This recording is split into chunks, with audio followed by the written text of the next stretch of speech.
And we are back. It is the Contender Series stream. And so far this year on the Contender Series, we are undefeated. I am joined once again by my man, Gordo Gambles. Very happy to be joined by Gordo. He's been on fire with me as well here on the show. So excited to be joined by the people in chat. Excited to be joined by my man, Gordo. Gordo, introduce yourself to the people, brother. Cheers, man. No, we've been absolutely killing this Contender Series on Tuesday, so I'm happy to be here once again. Get to make up for my hometown Bills losing to me some money last night, so I'm hyped. We got a very, very chalky, but a very decent opportunity for us to make some money. I'm excited. Bet365, which is one of my main books, opened up some props for me, so I've been hammering some props. I am hyped. Appreciate you guys all for being here. Make sure to slam that like button, as you always say, and yeah, let's make some money, man. Couldn't have said it any better myself. Want to let everybody know, if you're looking to get involved tonight, PrizePicks is also offering some lines here on the Contender Series, whether that's fantasy scores or totals on time, significant strikes, takedowns. So bunch of different ways to play it. If you want to get involved, go ahead and use my promo code Liam. They will deposit match you 100% up to $100. And we want to thank PrizePicks for helping bring this show and all my content to you guys each and every week. So go ahead and check that out if you haven't already, prizepicks.com. Information in the description below. But we will not waste any time. We are down to the wire like we always are. I love it this way. We've got the Contender Series to break down. We got 50 minutes to do it for 5 fights. So we got plenty of time here, and we're going to start with a fight that we both have some action here. It looks like we're both lining up. I think we both probably crushed the closing market value here. And so without further ado, I'm going to kick it to you. We've got a bantamweight contest between Pedro Falcao and James Barnes. And Barnes, one of the older guys on the Contender Series. I think he's about 39 years of age here, over that age that you typically see in the bantamweight division, over that age that you typically see on the Dana White's Contender Series, and over that age where you start to see fighters getting finished more often. So, the inside the distance line has been moving, the KO line and the sub line have been moving. A lot of action flying all over the place on this fight. Gordo, how do you feel about this matchup? Do you like any side, and are you taking action? Oh, am I taking action? Of course. I mean, I don't know where to get started on this one. I think first off, we have to just keep on adding to the fact that this guy's 39 years old. Barnes is one of the oldest competitors we've had on this Contender Series show. Not only that, but he's a very one-dimensional fighter, in my opinion. I do not think he's that good. I will give him his credit where it's due. I mean, he's a very, very good grappler, but this looks more and more like a showcase win for Falcao. I mean, Falcao's a great, well-rounded fighter. Great power. If you knockouts recently, BJJ black belt, fighting out of the same gym as Jose Aldo, Nova Uniao. Right? I said that right? Yeah, we got some good pronunciation going. But no, I think this is just an absolute showcase fight this week, and it's the one that I really want to get involved on. Pedro Falcao is 14-3, and he possesses a lot of the tools that the UFC wants to see. Finisher, well-rounded, and I think this is a spot for him just to absolutely smash this 39-year-old man in Barnes, who, whereas he is older and he does have the path victor to the ground, is not something that I can see him executing against Falcao this week. So with that being said, if Falcao's not going to sub him, how does Barnes win this fight? And that is the question I've been asking myself all week. And for that reason, I am all in on Falcao. And that's it. All in. I got my 3-unit parlay with a UFC this week. I got some money on him inside the distance at -125, which is gone. And I actually have a total of over 5 units on Pedro Falcao this weekend, which is something I do not like to have because the Contender Series so much variance, but this looks like a setup fight and a half, and I'm pumped to get her going. Am I crazy for having that much on the line? You tell me. Well, I have a similar exposure here, and I am also on the Falcao side. And, I ended up with 3.5 units on the money line at, -340. So a little bit higher than I typically like to pay. But I think that he has the path on the feet. I think he's got the path on the ground. And I think that he's probably going to win the minutes of the fight as well. And so I think he's probably going to be able to cover that number. As you see, the market has adjusted accordingly. Best available price minus 500. But if you look at Bet Online and some of the sharpest books, Falcao is out to minus 1,200, indicating to me that there's been a lot of money, a lot of exposure. They're trying to get money back the other direction late on this fight, in my opinion. So this is a fight to me where I targeted Falcao, pretty early on. I'm glad I beat the line. I also have Falcao and Barajo parlayed up with Kayla Harrison as a 1.8 unit bet at minus 180. So I like that look as well for this fight. And then, I took a sneaky one here. I took Falcao by submission, a quarter unit, at plus 900. And again, this is where I feel good about crushing the line move on this fight. Falcao by submission, plus 450 and shrinking. This is a Brazilian Jiu-Jitsu black belt, and Barnes on the other side is a primary grappler. He's got a Brazilian Jiu-Jitsu black belt of his own, I believe, and he likes to get the fight to the ground. The majority of his wins and finishes are by submission. So you'd assume that Barnes is going to be looking to get this fight into a grappling realm. And for me, that spells, the guy who's been doing jiu-jitsu a little longer from a younger age, who's a little bit sharper, who's a little bit younger, who's a little fresher, probably a little bit more athletic. I think that could spell problems. And so for me, I like this look. I'm excited to see how Falcao performs. I think that this is, like you said, a very winnable fight for him. Not to say that Barnes is a step over. He's got some credible wins on his resume. But when you just look at directionality, Barnes at 39 years old, where is he going in this division? It seems like he's probably not going to be a UFC mainstay at this point. And so for that reason, the UFC is probably looking towards the other side in this matchup, Falcao, and it looks like the market's followed. I also have, I actually don't know that I tracked it, but I did get down some Falcao inside the distance as well. So I'm excited to see how this one shakes, but glad to know that we both line up here.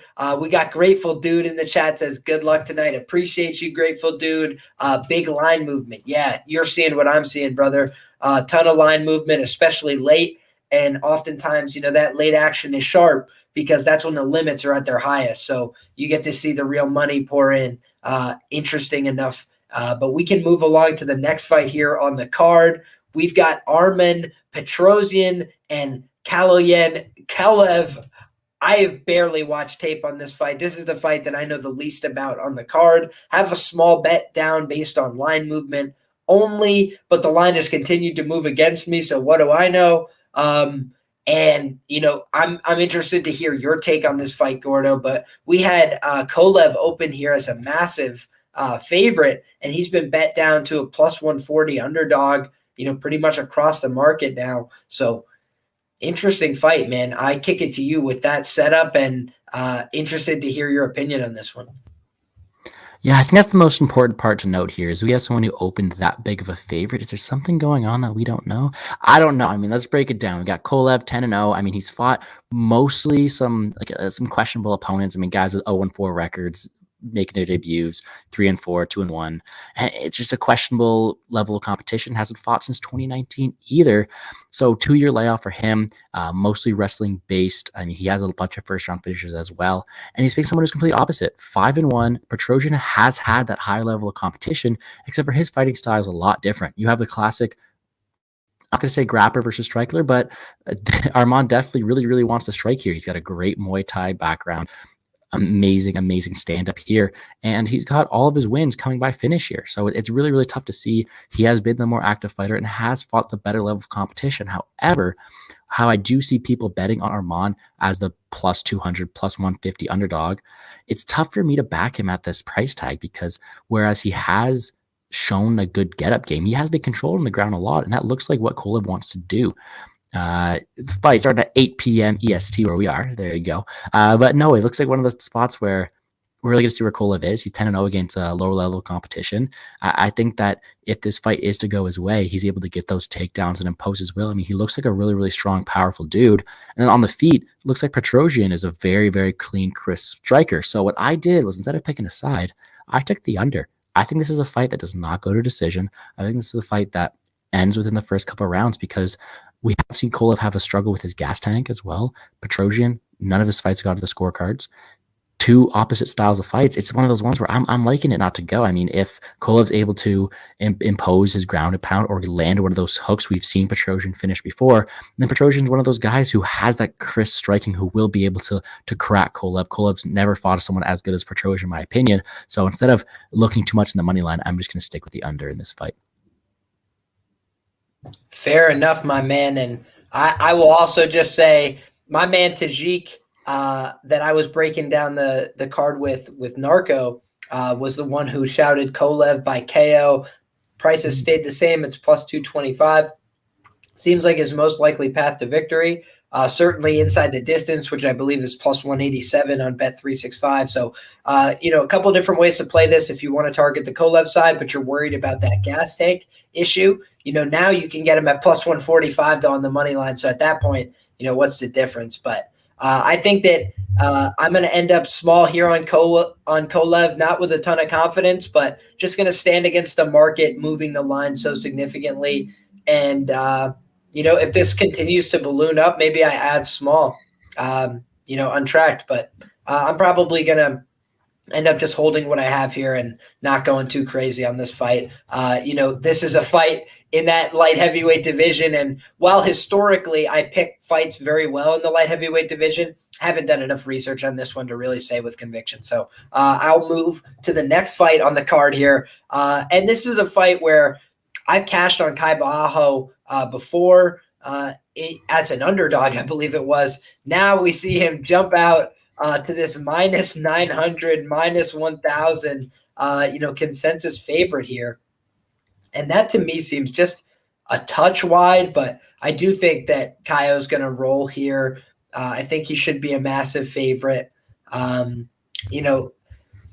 His ground game is more developed, in my opinion, by a pretty significant degree. You can go back on the Instagram account of Murray, and, with all due respect, he actually trains with like former, wrestling teammates of mine. Like, I really want this guy to do well. I'm rooting for him. I trained at his gym before. So obviously wishing him the very best, but, I don't think he started training jiu-jitsu in a gi until 2016 or 2015. And so, Kai Barajo is a guy who's grown up, in combat sports, and he describes himself as a fight nerd. I think he's got a really high fight IQ. I think he knows how to approach fights in a smart way. And I also believe that he needs a contract in this spot. And for that reason, it's going to be like finish or bust as far as his game plan is concerned. And I think he's probably going to be able to get takedowns here. And, I don't think that this guy's just going to quit and give up on the ground. I think Murray's a tough guy, but I think he could get swarmed, outpositioned, crucifixed, mounted, finished by somebody who's a little more competent in the top position and a smart fighter. And so I think that Kai Barajo by KO at plus 400, was my favorite bet on the slate. And Barajo by KO is now sitting at plus 165, best available, plus 150 on the book that I got it. So very proud of that bet. I put 1 unit down on Barajo by KO at plus 400. I have 1 unit down on Barajo inside the distance as well at minus 110. And Barajo inside the distance now, minus 175, best available, minus 210 on Bet Online. So I think that Barajo is probably the side here. I think I could see where people are coming from that it could go the distance, but I think because of the difference in the ground abilities and the level of intelligence on the Barajo side, combined with the fact that he needs to finish this fight in order to get a contract in all likelihood, that all to me spells Barajo getting the finish here on the ground by TKO or submission. Yeah, man, not only did you kill that breakdown, but minus 110 is an amazing line to lock in on Barajo. I didn't have it open the entire distance line until I opened at minus 188. Sorry, minus 175 on Betway. So definitely one that's a bit questionable in terms of the movement, but I wish I got minus 110 because I'll tell you this for a fact. Barallo, his fight IQ is something that really, really impressed me his last time out. You watch that promo. This man's a smart guy. He knows exactly what he has to do. And last time, he just thought he had to win the fight, and that's what he did. He was smart enough to know that he was ahead, and he coasted to a victory, and he paid the price for it. And I'll tell you for a fact, he's not going to make that same mistake again. This guy has all the skills to pay the bills, and I think he goes out there and he puts on a clinic against Murray, solidifying his spot in the UFC. I mean, he wants this contract. He's a young guy, lots of potential. Like you said, has that ground game. But I think the big thing here too is his striking. I'm not the biggest fan of Murray's striking. I think if it's up to Barallo, he's able to keep on the feet here. I think that Barallo has all the tools to win. Well-rounded game, super, super smart. I think it's the spot where he smashes. I mean, he's up at minus 1,000 certain spots. And honestly, he could justify that price tag. He's such a smart fighter. I was really, really impressed with him last time out. I tried to fade him his last time out, and I really just learned to see who he was. And I'm going to ride with him here. I've got him in a couple parlays myself. He's the other leg of that fight. Doesn't go to decision right there. And I really do think he finishes this fight. Him to finish this fight minus 175. Love that spot. I think he's a very, very smart guy and has all the tools to get it done inside the distance. I love it. And we are together on this pick. One of the things to consider, guys, on these Contender Series cards is you got to look a little bit early on because they tend to get just, very sensitive to the action on these cards. They don't really know where to set these lines. So once they start getting action one way, line just shoots out. We've been ending up with a lot of minus 500, 600, 700 favorites. And not all of them have looked like they justified that price at all. Gennaro, Velasquez, I think it was, and Valdez. Valdez, that's who it was. Jeez Louise. It was really dicey. So that's always a possibility on these Contender Series. You don't want to be putting 10 units on a parlay of all the Contender Series fights or something, because even these big favorites can be a little liable. But Kai Barajo, to me, is a UFC-ready guy. I was kind of surprised he didn't get signed off that performance. And I think that, this is a spot for him to earn his way into the UFC. So let's see if he's able to get it done as a massive favorite. But you'd also expect that, Dana White's been bringing up the odds on the show. If he's a minus 1,000 favorite and doesn't finish, no chance he's getting signed, in my opinion.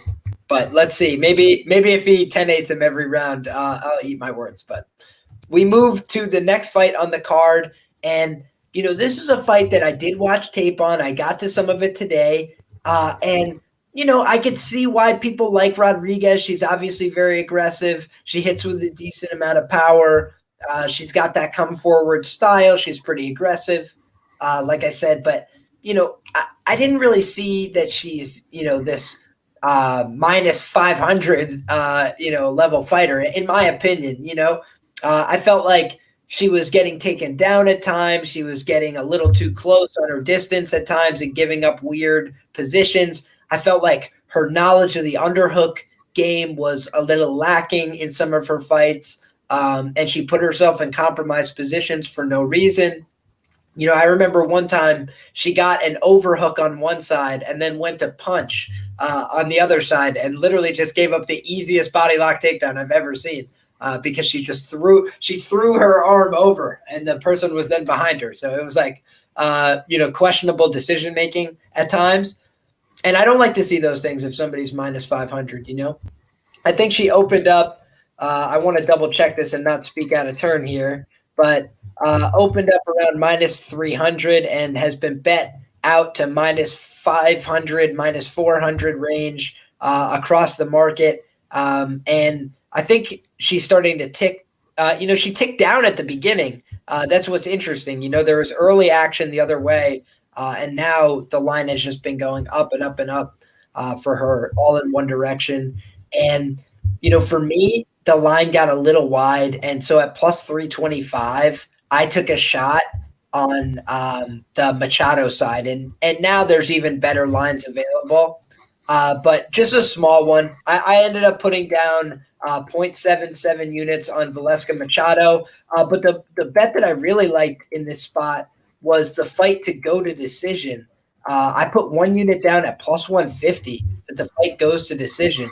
And for me, you normally don't see that line in a women's fight first and foremost, but I also saw that these are pretty durable, aggressive girls, both of them, on tape. And Machado, she's not some striking novice. What I would say is that my concern as a backer in this spot is that she sometimes gets overwhelmed by punches. She can just get backed up and overwhelmed and not really have a great answer. But I thought that she was making intelligent reads in some of her fights as they went on, and gassing people out with shots to the body. She throws that front kick to the body a lot. And I think that that's a pretty effective tool set. She throws to the body, she touches with the jab, she throws her power shots. She can throw with continuous hooks.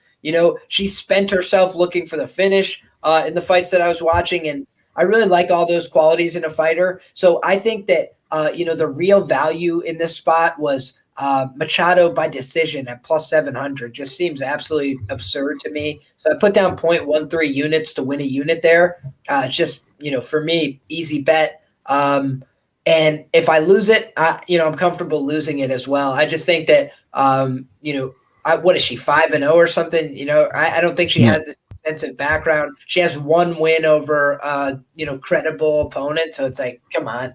It just seems a little bit wide to me. I can get it for some of the other guys on the card and ladies too that are a little more proven, that have some more fights. But so early on in the career, so few fights, just a little bit concerning for me in that minus 400 range. But do I think she should be favored? Yeah, I think she should be favored.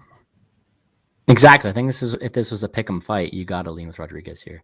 However, it's not, and you have these really, really, really wide lines for fighters who are 6-0 and 8-2. And if I'm being completely honest, I'm not that sold on either of them that much. I mean, they both show a few flaws in their game, and it's something that if they do get to the UFC, maybe I'll be able to fade, but I'm not able to do that today. This is a spot where I was really just going to pass completely. Two fighters, durable. I do see that you're completely right in the fact that Machado does wear herself out. She gasses out, which is really scary when you're backing her. But then you also look at it. She's got some very, very good striking tendencies. She's got very diverse arsenal in that way as well. She mixes it up a lot. But then Rodriguez is also a very straight striker, is able to put together very technical, good punches, in my opinion. And then she's also got that wrestling to help her up, even though it may not be the best technical. I mean, she is able to get the fight to the ground sometimes that I have seen. So it's a spot where I'm not laying minus 500 for Rodriguez. And Machado doesn't have enough of a path to victory to for me to lay that money as well. I mean, I do like your spot you got there, just personally not one I'm going to play, just because if she does gas out or if she does wear herself trying to get that finish, it doesn't happen. She could get finished here. We don't know if they just stand in a whole striking fight the whole time. Even though she does have more diverse strikes, she also could be beaten to the punch with those straighter punches by Rodriguez. It's a tough one for me to call. So I'm with you. I'm with the fight doesn't go to decision. However, I'm playing a bit safer. I am taking the over 2.5 instead. I got that at plus 105 just because we've seen them wear out in the past. Machado has worn out trying to go for that finish. If that does happen, if she does get finished in the third round, I don't want to be burnt. If I can get that plus money figure, I am going to go with it. It's a tough one for me. It's a spot where I'm going to lean Rodriguez here, but I would not be spending up for her that price tag. I'm right there with you, my man. And, looking over, you can actually get Machado by decision at plus 750 at this point. I think that that's probably good value. I think that Rodriguez, by decision at plus 175, if you're on the Rodriguez side and you don't want to pay that heavy price, I think that that's probably her most likely path to victory. And you could shorten the minus 400 to, a favorite price. Now, granted, I could see why you would also want the coverage for the KO, just in case. But I think her only two losses, Machado I'm talking about, are by split decision. So, they are. That to me just indicates it's probably.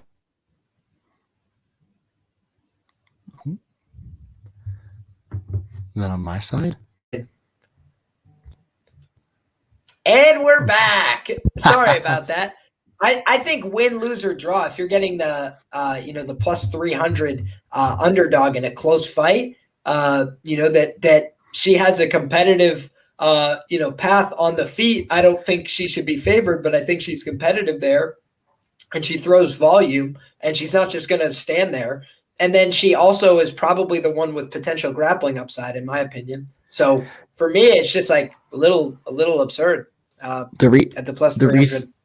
Yeah, and I completely get that. I got plus 650 on my main book on my phone right now for that decision for Machada. The only reason I am leaning with that over 2.5 is mostly just because whereas she has won a few split decisions, she's usually losing those final rounds. And that's what's bothering me because whereas Rodriguez, she is able to get that finish. I do, and she is able to go out there and apply a lot of pressure and overwhelm. So if she does gas out and doesn't want to be there anymore, I don't want to be burned for it. But maybe that's just me being scared after the Bills yesterday. No worries, my man. I totally get where you're coming from. Oh my.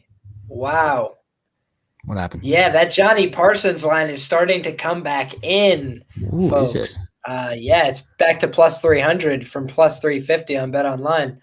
But we are moving on to that fight without introducing it. Solomon Renfro, local guy.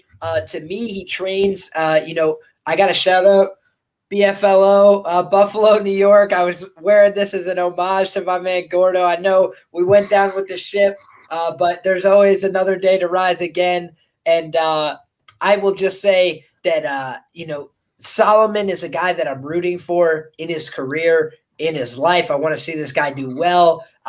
Training with the Tiger Schulman's team, local team to me. I want to see all those guys do well. They have great kickboxing. They're very fun fighters, all action fighters for the most part. But what concerns me a little bit is that, at times we've seen Solomon will start to slow a little bit. He throws a lot into his punches. He goes all out. He sells out for his shots. And he does a lot of damage. He's very fast. His boxing is crisp. But, sometimes he starts to carry his hands a little bit low. He starts to bring his hands back a little slower on the return and get countered a little bit. And, we saw that the only person that's ever made him pay, in a way that was able to capitalize is Mike Malott. And that was another striking coach, a guy who has been through the fire, was getting hit, was getting hurt, didn't like the pressure, but didn't fold and didn't break and didn't compromise. He's not some, 5-0 or whatever guy on the regionals. He's like a seasoned pro, and he was ready for that, resistance. And I thought that Mike Malott put on an excellent performance there. And, Johnny Parsons, to me, I expected to see so much worse when I saw this line. When I went and looked at the tape, man, this guy's not bad. He's pretty sound in his wrestling and his grappling too. I got to be honest.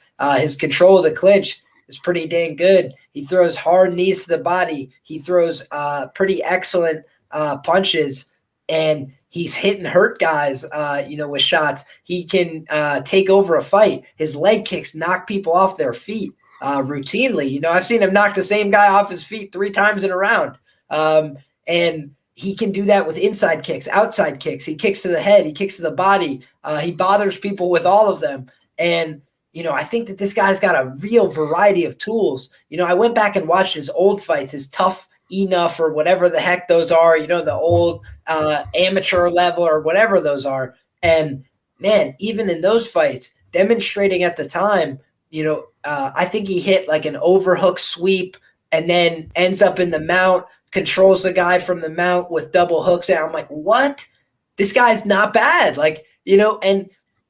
Granted, he's the Muay Thai coach over at Syndicate MMA. So you have to question how much focus is on his own career. But look at the sacrifices he made. This is a guy who fought at 85, 95, cuts all the way down for this fight. And he looked big. He looked mad. He gave out that primal yell. He's done that a few times. This guy's brutal. His ground and pound is vicious.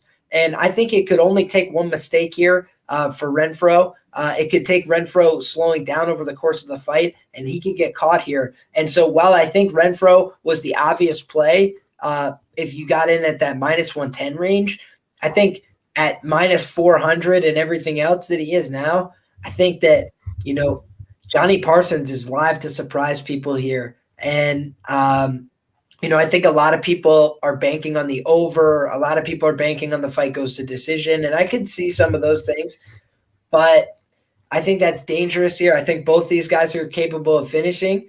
But I think Johnny Parsons has a damn chin on him too. I think he's tough as nails. I don't think he's going to give up here. I've seen him get stung, rocked, wobbled, and not stop fighting. When he is hurt, he throws heat. He still throws hard as shit. So I would not want to fight Johnny Parsons, I'll tell you. And, granted, he's older, but he's 30. He's not an old man.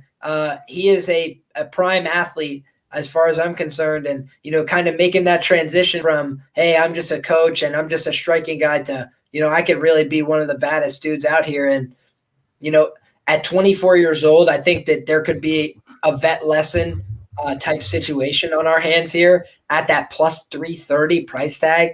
Get out of here. Yeah, man. It's not like he's some 39-year-old fighter who's fighting Contender series, right? This man's a decent fighter, and I'll tell you for a fact, when I was taping Mike Malott, I fell down the little wormhole of Mr. Renfro, and I told myself next time this guy fights, I saw he had a fighting Contender series, and I said I will be betting Renfro next time out, and I almost did. I almost just blindly parlayed him with the Bills last night. Thank God I didn't, because I wasn't done my tape, and the Bills broke my heart too, as I see you in the chat there. Oh my God, don't get me started. So good thing I didn't. I watched the tape, and yeah, it's going to be dicey. I think out of all the matchups that Renfro could have gotten, this is a tough one for him, because we have seen him tire out, and he does like to give those finishes. But Parsons doesn't look like the type of guy to get completely finished. I mean, man's got a chin, man's a brawler, and I think it's going to be tough. So I targeted this one in different ways. I stayed away from my Renfro money line, even though I told myself I was. And I looked at other ways I could target this fight. I'm like, okay, if Renfro does win this fight, what does he utilize? I don't think he wins. I do think he's the faster, more athletic striker, but I don't think he's a more powerful one. I think if he stays on the feet for 3 rounds, the volume, the power, and like the way the fight looks is going to go towards Parsons.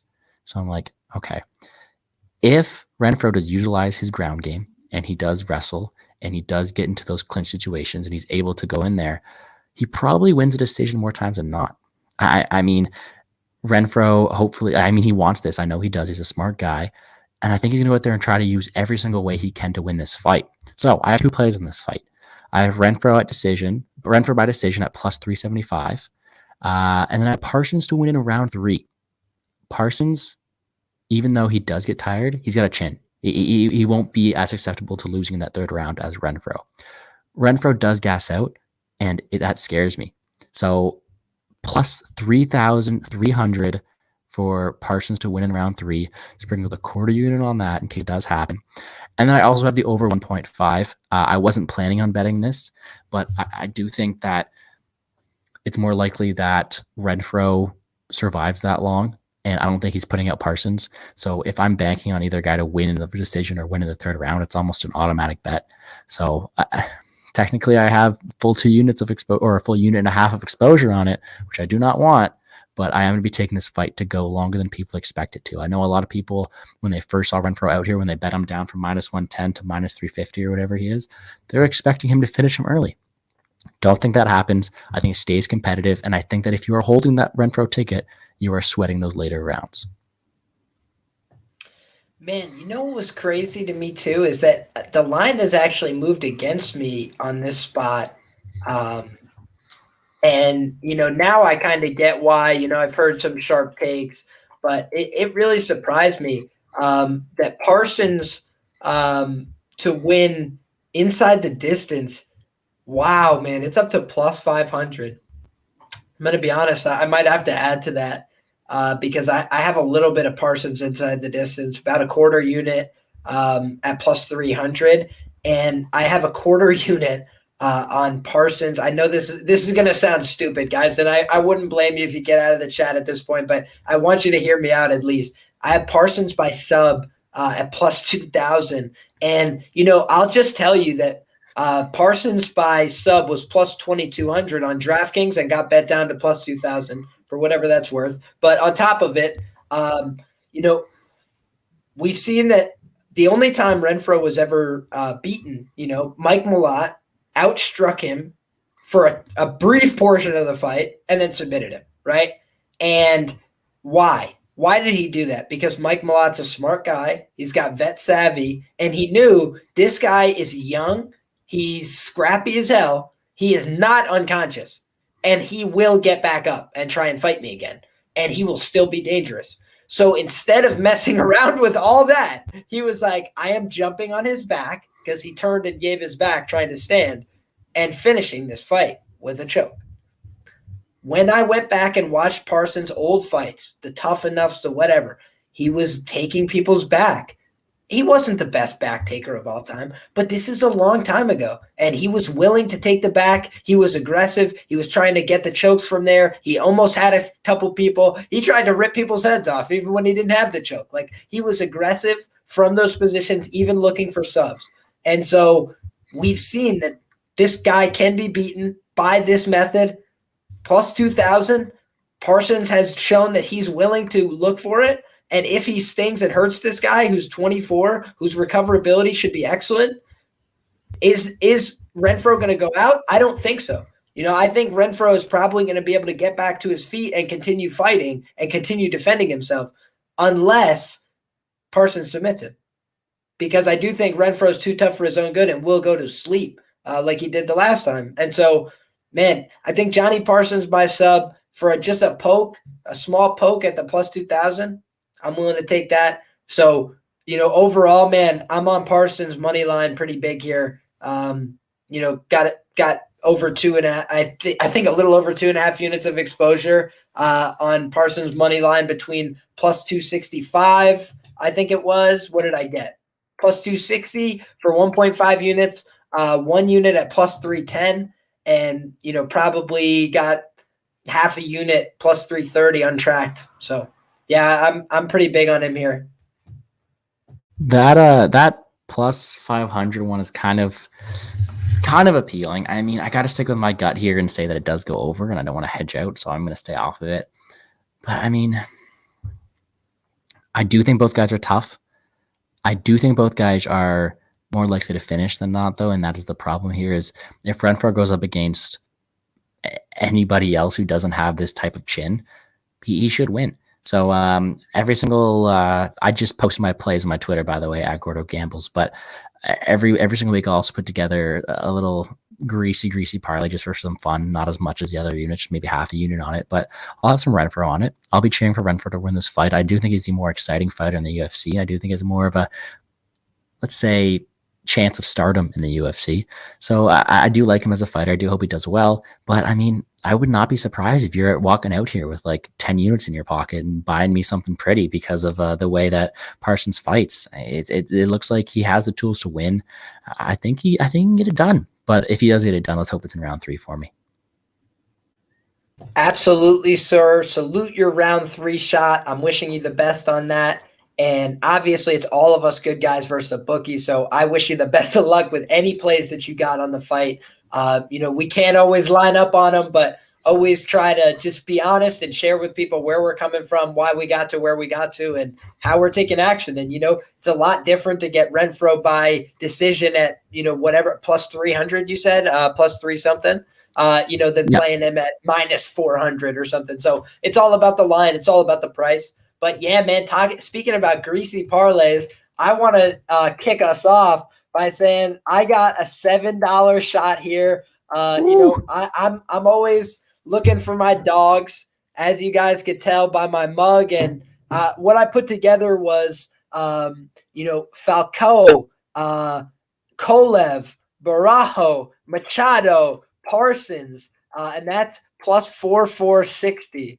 $7 to return $319. And obviously that's relying on a couple dogs, but they're dogs I'm looking at anyway. This is Contender series. I think some of the variance is about to come through, and especially, these lines have been getting bet in crazy ways, in my opinion, absolutely getting smashed. And so, that's just my degenerate shot on this one. If all my picks come together, that would be really nice. Do you have any kind of degenerate shots like that? Any kind of long shot parlays you put together for this one?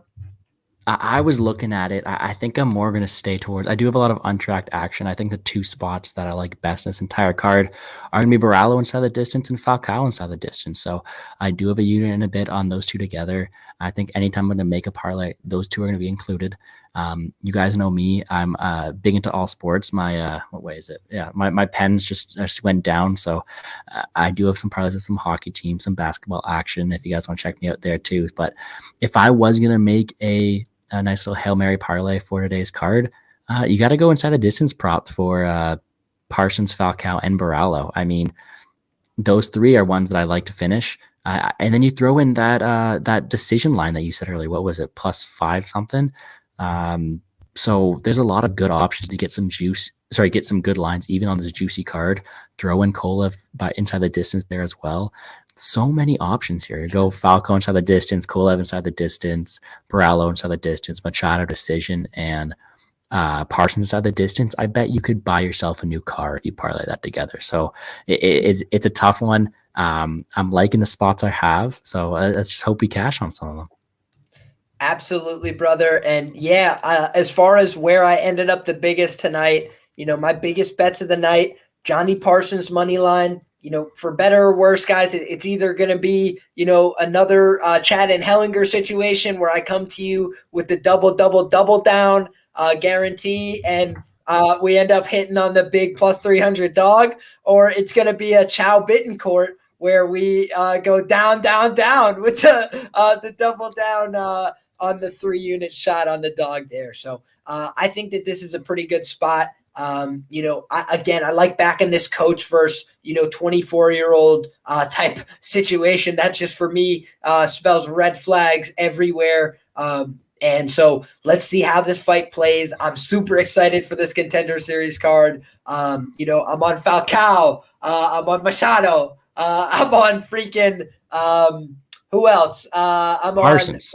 I'm on Barajo. I'm on Parsons. And so I'm really excited I'm on Kolev for 1 unit as well. That's a free bet.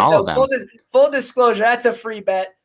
So I'm really excited. I hope that you guys had a good time checking out the stream today. Still got 21 people rocking live with us. I appreciate each and every one of you guys. And Gramps is saying he's got the same parlay as Gordo. That's awesome.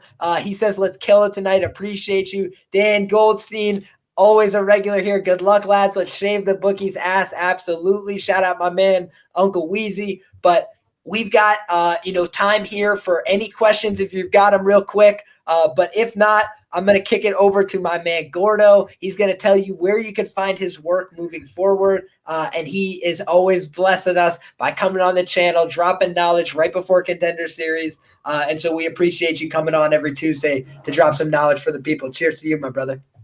No, thank you for coming on. And I see Dan Goldstein's comment there being ASMR in the chat. And I've heard that a couple times now on your show. So hopefully that's a good thing. But it's one of those ones where I love betting. And if you guys want to find me at Gordo Gambles, I'm also at Plays and Fade Sports on YouTube and Twitter. I just recorded my NFL video. And I'm waiting for those DFS lines to come out for UFC before doing that one. But check me out there. I've been honored to have Liam on my show. I think it's like 8 weeks in a row now or 6 weeks, and we've been killing it there as well. And we got some beauty cards coming up too, so make sure you're checking that out. NBA started. I like to consider myself a master of all trades. I'll post my NHL lines, my NBA lines. We'll make some money together. So as long as the Bills don't slip on the 1 yard line, we'll have some fun. So check me out at Gordo Gambles on Twitter, at Plays Fade Sports on YouTube. And I appreciate you for having me on today. Absolutely, buddy. It is always my pleasure. I want to shout out once again, as we're rocking out of here, my sponsor, PrizePicks. When I just scan the board here and start looking for, things that I think might have some value, Piera Rodriguez over on fight time minutes, granted it's at 14.75, but I do think that the fight goes to decision. So that's at least something that I liked personally. The market disagreed with me there, so take that for whatever it's worth. The Baraujo over 1.5. I know everybody's on that. It seems like this weekend. And so if you're one of the people that likes that, Barajo, 7.5 minutes is his projected fight time. So you can play over or under that depending on how you see this fight playing out, whether you're rocking with me and Gordo or whether you're going the other way. So just wanted to give you guys a couple looks there. Prize Picks, one of the few things out there offering lines on the Contender Series. I know you were mentioning that Bet365 now offering some props. So thankfully, we're starting to see more options open up for these Contender Series cards. But just want to shout out my sponsor, Prize Picks. All the information you need is below if you're interested. And if you're interested in what I'm doing and all my work, I'm about to post my full slate. It's got props, it's got parlays, it's got everything. Money lines for tonight on the Contender Series. That's about to go up on my Twitter. I try and leave it until right about the time of the card starting. And so very fired up about this one.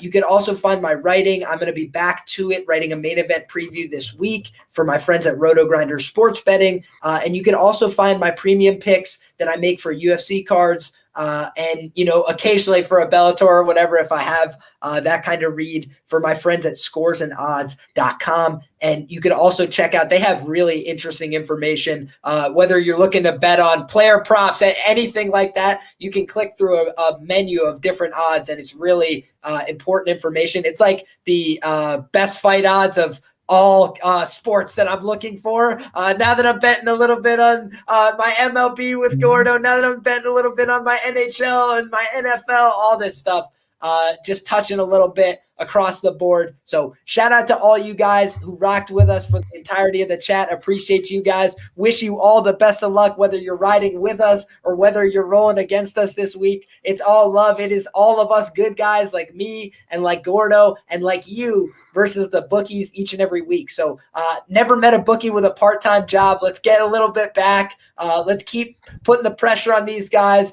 They've been dropping Contender Series lines that look soft. We've been hammering them as a betting community, so let's keep the pressure on them. I'm loving it. Contender Series haven't missed so far. Let's hope it's another successful night. We got 6 minutes until the card kicks off, so we're going to leave you guys in great hands. Hope you enjoyed this Contender Series offering. God bless you all. Enjoy those fights, and until next time, come back next week. We'll have all the same fun again. This has been Liam Picks Fights.